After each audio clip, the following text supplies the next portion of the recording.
Les gars, aujourd'hui j'aimerais vous montrer un graphique que je viens juste de trouver et qui selon moi est complètement époustouflant. Je pense que ça risque de complètement changer votre point de vue sur le Bitcoin, en tout cas ça a été le cas pour moi. Alors où est-ce qu'on va se diriger à partir d'ici? Eh bien c'est à ça qu'on va tenter de répondre au cours de cette vidéo, alors assurez-vous de rester du début jusqu'à la fin pour toutes ces infos. Bienvenue à tous, je m'appelle Maxime et je vous apporte chaque jour des nouvelles vidéos en français sur les crypto-monnaies en vous apprenant comment vous faire de l'argent sur ce marché. Si vous êtes nouveau sur cette chaîne, alors c'est sûr de vous abonner et d'activer la cloche dès maintenant. Ok, comme toujours, passons tout de suite dans le vif du sujet. Ce que vous pouvez voir de ce côté, c'est qu'on a eu quelques chandelles vraiment bullish ici récemment. Finalement, ça fait du bien. On a eu un peu de répit. Au cours des 4 ou 5 derniers jours, on est repassé de essentiellement les 56 000 $ à plus ou moins 66 300 $. Et pas seulement ça. Regardez ceci également. Après avoir eu un petit peu de mal avec cette boîte orange aux 63 000 $, et bien finalement, on a réaugmenté, on a eu un retesté, on a confirmé ce support et à partir de ce point, on a encore augmenté. Alors, non seulement ceci, mais également, on est en train de percer. Bon, pour le coup, on a déjà franchi la plupart des niveaux clés dont on parlait dernièrement. Finalement, des bonnes nouvelles, vous pouvez voir que la moyenne mobile de 200 jours, la ligne verte ici, qui s'est avérée être une résistance, à plusieurs reprises a finalement été franchie. Vous pouvez également voir qu'on a vraiment ce cluster de résistance ici, ce groupe de résistance, la boîte orange, mais au-dessus la moyenne mobile de 50 et 100 jours, juste là, et on est au-dessus de tout ceci actuellement.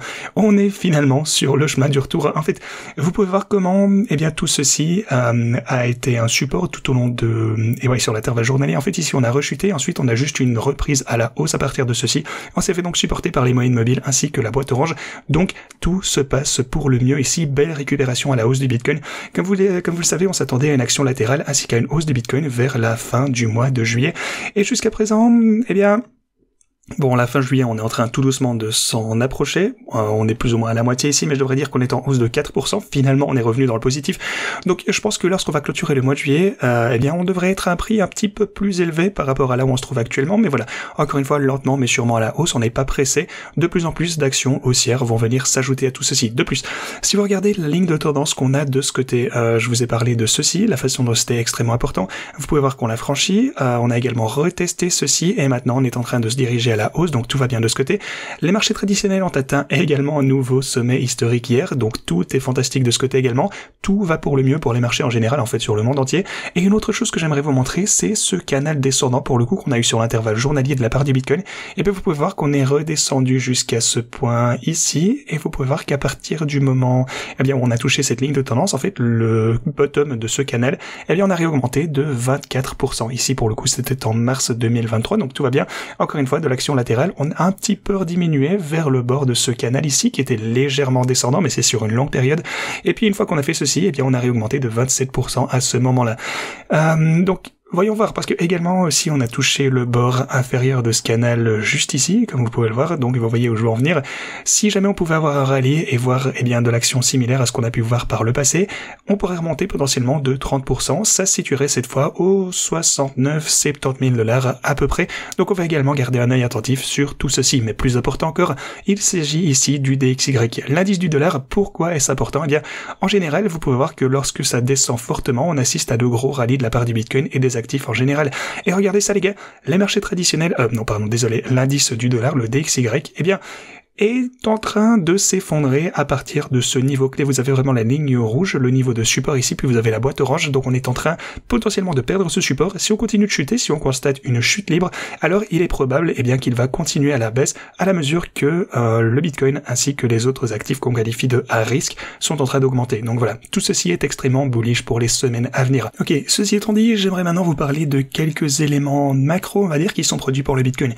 Tout d'abord, laissez-moi discuter un petit peu de ceci. Alors, comme vous le savez, Mt. Gox, sont en train de distribuer quelques milliards de dollars en Bitcoin à ses créanciers. En fait, aux personnes qui, ont perdu leur Bitcoin. En fait, ces personnes pourraient vendre, ils pourraient holder n'importe quoi.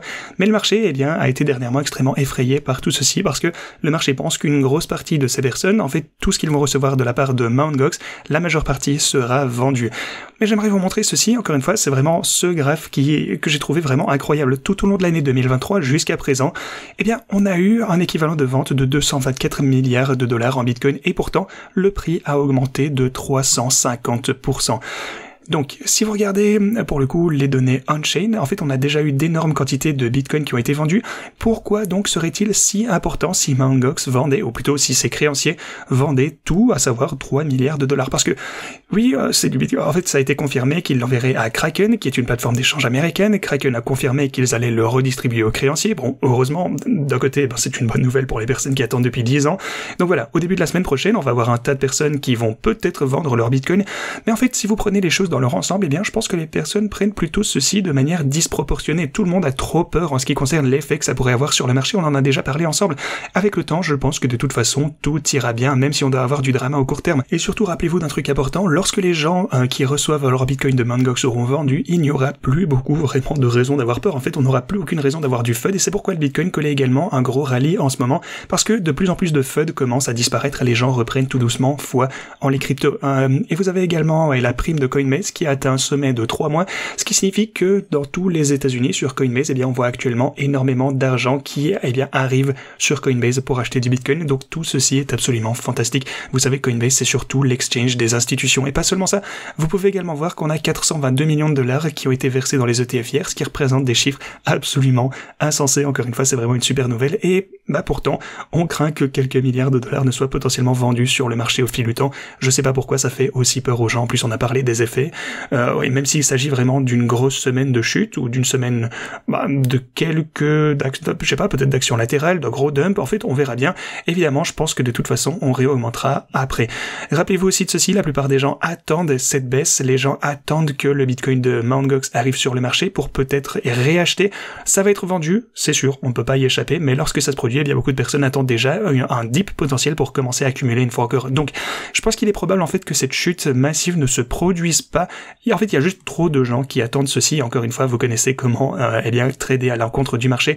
Donc voilà. Pour moi, ça ne se produira pas nécessairement, même si c'est une possibilité, bien sûr, même si c'est pas trop grave. En ce qui concerne les taux d'intérêt, vous pouvez voir que si on se penche sur le mois de juillet, le marché s'attend à ce qu'on reste, 93% s'attendent à ce qu'on reste au même point, mais regardez le mois de septembre, pour le coup, ça c'est super intéressant, les gars. Le marché estime que en septembre, on aura une réduction des taux de 25 points de base ou 50 points de base, donc 0,25% ou 0,5%. Donc soit une baisse, encore une fois, de 0,25, soit de 0,5, c'est ce que le marché estime. Pour le coup, personne pense qu'il y ait de la chance que le Fed maintienne les taux tels qu'ils le sont actuellement. Personne ne s'attend à ça. Et c'est également super intéressant parce que le marché estime désormais qu'on va assister à 6 baisses de taux d'intérêt au cours de l'année prochaine. Et c'est évidemment aussi pour ça qu'on voit un gros rallye de la part du Bitcoin. C'est vraiment le cocktail parfait macroéconomique. Par contre, il faut également être un petit peu prudent parce que je ne pense pas nécessairement qu'on verra autant de réduction de taux, peut-être pas 6 au cours de l'année prochaine. Ça, pour le coup, c'est un petit peu trop optimiste selon moi. Mais on verra bien. Ça pourrait potentiellement arriver. Évidemment, je suis pas contre, même j'adorerais même. Mais voilà, il faut également se préparer au cas où on verrait peut-être moins que ça, ce qui serait une mauvaise nouvelle pour le marché, ce qui, eh bien, en fin de compte, je pense, de toute façon, risque de s'avérer être une bonne opportunité d'achat, mais on pourrait avoir des mauvaises surprises à la baisse en cours de route. Il faut tout de même être préparé pour une potentielle déception de la part du marché si on n'obtient pas 6 réductions de taux au cours de l'année prochaine. De toute façon, on verra bien, tout se passe de toute façon pour le mieux. Voilà, ceci étant dit, c'est tout ce que je fais pour vous aujourd'hui. Merci d'avoir regardé cette vidéo et moi je vous dis à la prochaine.